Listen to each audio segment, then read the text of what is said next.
Welcome back to One Book, One Louisa. I'm Miss Spade, and behind me are Dottie and Roz, and we are going to be reading chapters 28, 29, and 30 today of The Wild Robot. So let us begin our adventure together. Chapter 28, The Old Goose. Ordinarily, the forest animals would have run away from the monster, but they were awfully curious why she was carrying a hatchling on her shoulder.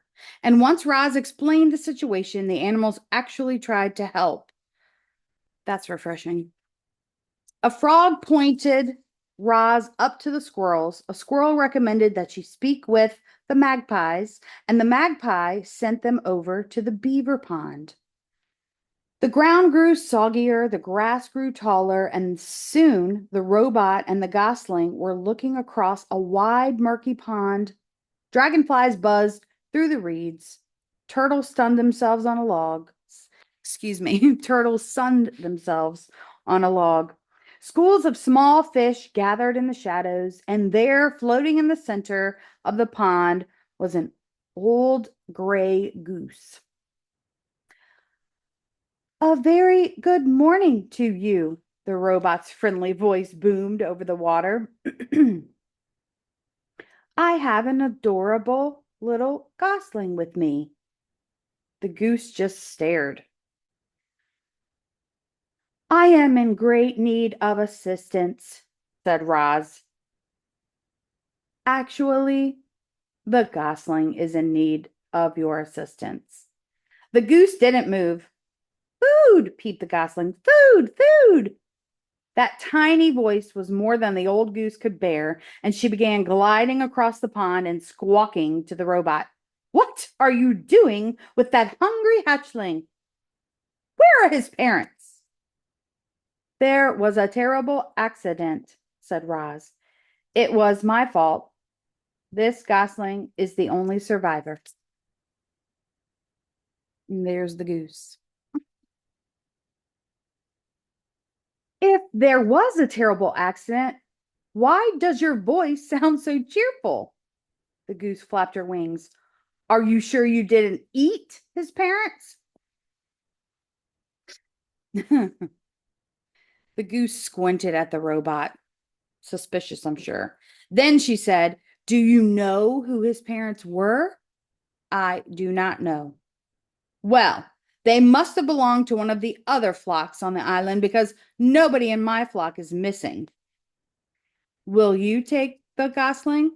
I most certainly will not, squawked the goose. I can't take in every orphan I see. You say this is your fault? It seems to me that it's up to you to make things right. Mama, Mama, peeped the gosling. I have tried to tell him that I am not his mother, said the robot, but he does not understand. Well, you'll have to act like his mother if you want him to survive. There was that word again, act. Very slowly, the robot was learning to act friendly. Maybe she could learn to act motherly as well. You do want him to survive, don't you? Said the goose. Yes, I do want him to survive, said the robot, but I do not know how to act like a mother. Oh, it's nothing. You just have to provide the gosling with food and water and shelter and make him feel loved, but don't pamper him too much and keep him away from danger and make sure he learns to walk and talk and swim and fly and get along with the others and look after himself. And that's really all there is to motherhood. The robot just stared. Mama, food, said the gosling. Now would probably be a good time to feed your son, said the goose. Yes, of course, said the robot. What should I feed him? Give him some mashed up grass, and if a few insects get in there, all the better. Roz tore several blades of grass from the ground. She mashed them into a ball and then dropped the ball into the nest. The gosling shook his tail feathers and chewed his very first bites of food. By the way, my name is Loudwing, said the goose. Everyone already knows your name, Roz, but what's the gosling's name? I do not know. The robot looked at her adopted son. What is your name, Gosling? He can't name himself, squawked Loudwing. And then, with a loud burst of wing beats, the goose fluttered up from the pond and landed right on, on Roz's head. Water streamed down the robot's dusty body, and Loudwing leaned over the nest. Oh dear, he certainly is a tiny thing, said Loudwing. He must be a runt. I'll warn you, Roz, runts usually don't last very long. And with you for a mother, it'll take a miracle for him to survive. I'm sorry, but it's the truth. However, the gosling still deserves a name. It's actually quite lovely. If I were his mother, I'd call him Brightbill, but you're his mother, so it's up to you. His name will be Brightbill, said Roz as the goose fluttered back to the water. And we will live by this pond, where he can be around other geese. I will find a sturdy tree nearby. You will do no such thing, the goose flapped her wings. A tree is no place for a gosling. Brightbill needs to live on the ground like a normal goose. Loudwing sized up the robot. I suppose you two will need a rather large home. You'd better speak with Mr. Beaver. He can build anything. He's a little gruff at times, but if you're extra friendly, I'm sure he'll help you out. And if he gives you any trouble, remind him that he owes me a favor. Chapter 29. The Beavers. Every day, the beavers swam along their dam, inspecting and repairing it.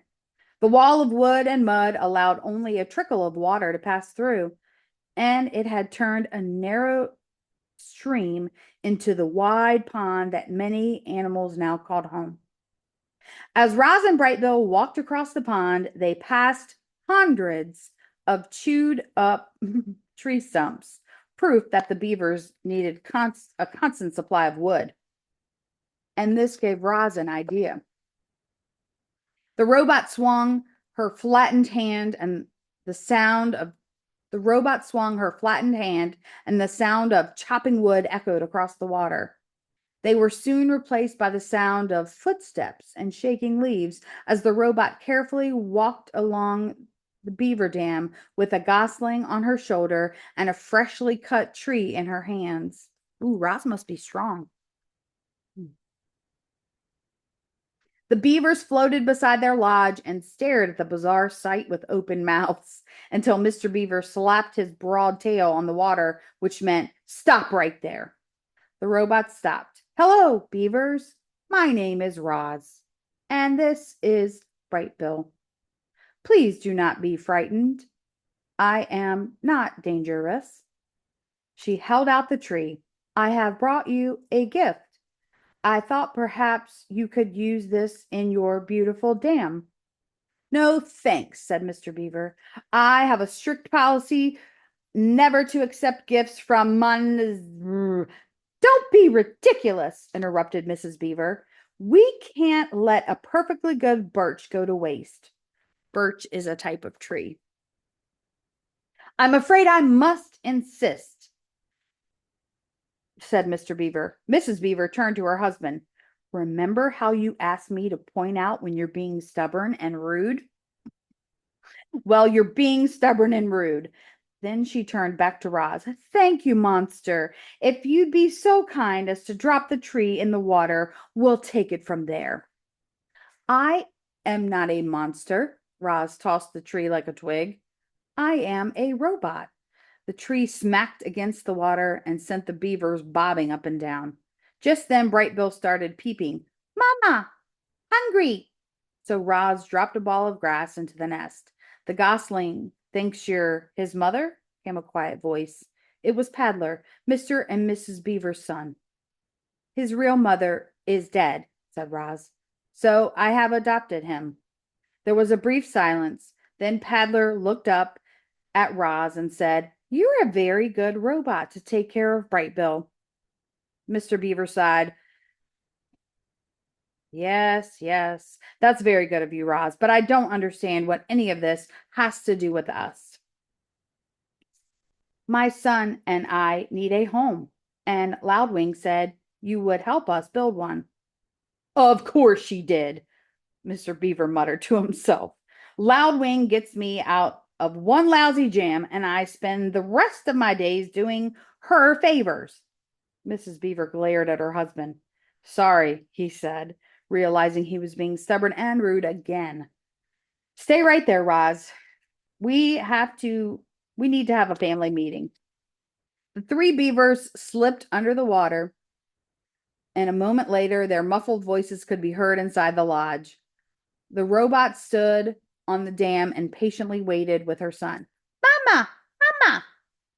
Yes, Bright Bill, I am trying to act like a good mother. A ripple and Mr. Beaver's head appeared above the water. If you bring us 4 more trees, good healthy ones, maybe I'll have time to help you and the gosling. That is wonderful, said the robot. We will be right back. Chapter 30, The Nest. I've built my fair share of lodges over the years, Mr. Beaver stood at the water's edge, but I can't say I've ever built one for a robot and a gosling. So, just what exactly do you need? We need a lodge big enough for us both, said Roz.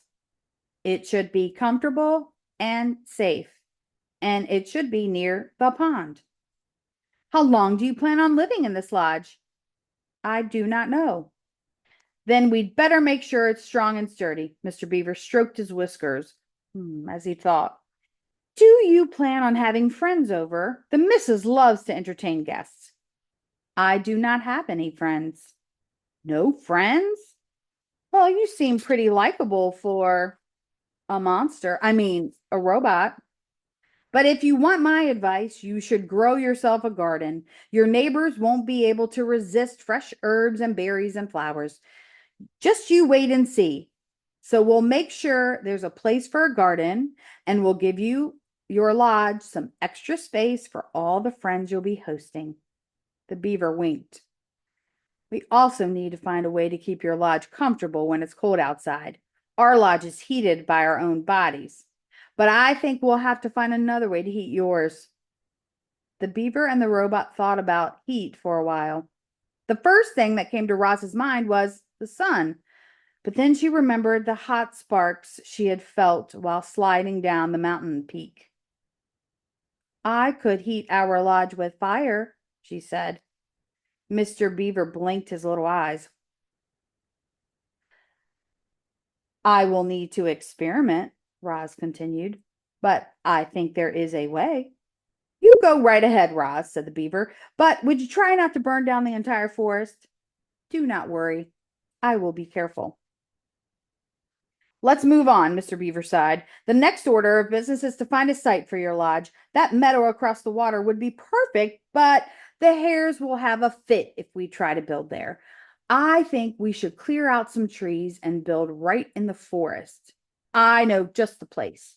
The beaver took them along the water and up to a dense section of forest that jutted into the pond. It needs some work, said Mr. Beaver, trudging through the thick weeds, but this ought to do the job. Yes, this ought to do the job, said Roz in her friendliest voice. Job, said Bright Bill. Mr. Beaver was incredibly skilled at taking down trees, but even he couldn't keep up with Roz's powerful chopping hands. So he let the robot do the hard work. He pointed out the trees and shrubs that needed to go, and Roz started hacking away. By sunset, they were standing in a newly cleared site, and they had more than enough wood to build the lodge. You did some fine work today, Roz, Mr. Beaver yawned. I'll return in the morning and we'll pick up right where we left off. What would you like me to do? Said the robot. Tonight? So you still feel like working, do you? Very good. Well, you can start by digging out some of those tree stumps over there, and you can collect all those large flat stones over there, and you can smooth down the patch of dirt so we have a level place to build. And that should keep you busy. The next morning, Mr. Beaver returned to find that Roz had been very busy indeed. All the tree stumps had been dug up and their holes filled in with dirt. 20 large stones had been stacked, and the ground was now perfectly level. But what most astonished Mr. Beaver was that Roz and Bright Bill were huddled around a small, crackling fire. Mr. Beaver moved his lips but no words came out. Bright Bill was cold last night, said Roz. So I taught myself how to make fire. But, uh, but, but how? I discovered that when I strike these two stones together, they create sparks like this. I directed sparks onto dried leaves and wood until they ignited. Once I had a fire, it was easy to keep it going. And if I need to put it out, I can just add water. Mr. Beaver sat and warmed his paws. I've never seen a fire in such a neat little bundle. He stared into the flames.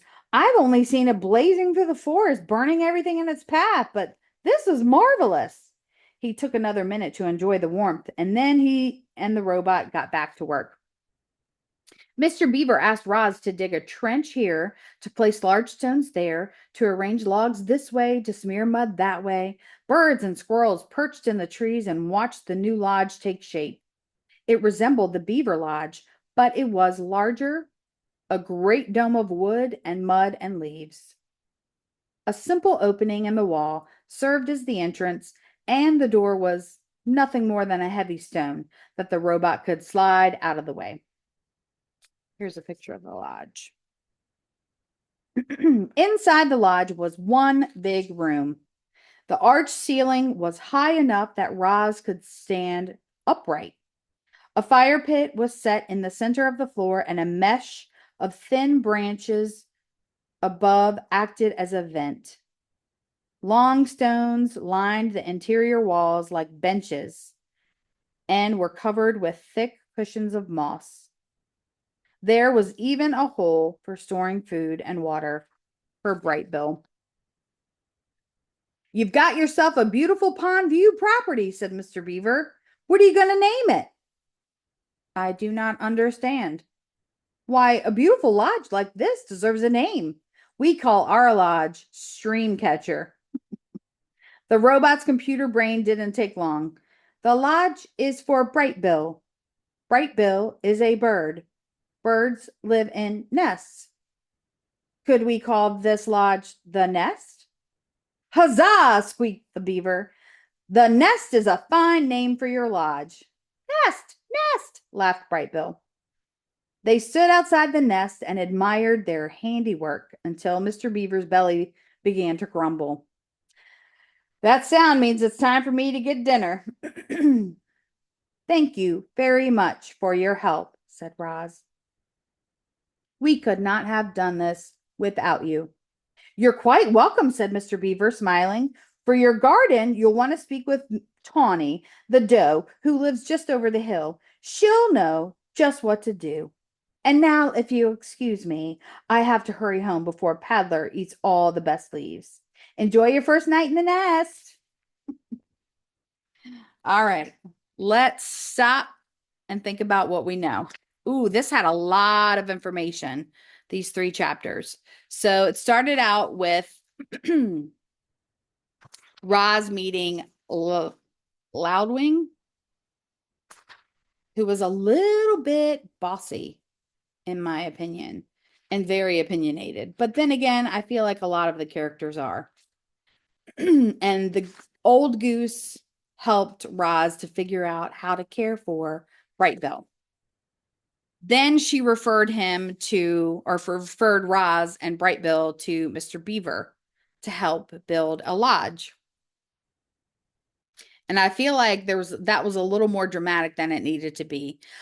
I'm a little bit disappointed that some of the animals don't help willingly. They kind of have to be coaxed along. So Roz bartered some cut down trees to get Mr. Beaver's help. And he did a great job helping Roz. But I think Roz did the majority of the work, which was amazing.